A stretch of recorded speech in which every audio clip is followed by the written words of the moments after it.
Welcome. In this video I'm going to show you how you can obtain a stem and leaf display using Microsoft Excel and my stikpetE add-in.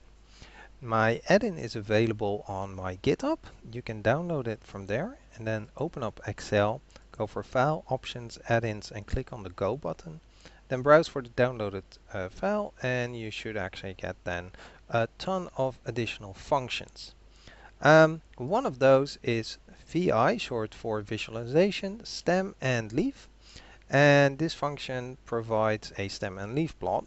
It takes as input the data, but please do not select an entire column. Really specify the first cell and the last cell in a vertical range. If you like, you can set up the key. So that's which vector to use for the stems. If you don't specify it, it will simply look for the largest value and then see how many powers of 10s are in there. So here's a quick example of the usage for this. So as you can see, I typed in the name of the function, I specified the range, and it gives me nicely the stem and leaf plot, including the key as well.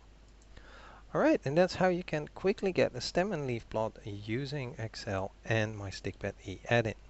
I hope this video was helpful and thank you for watching.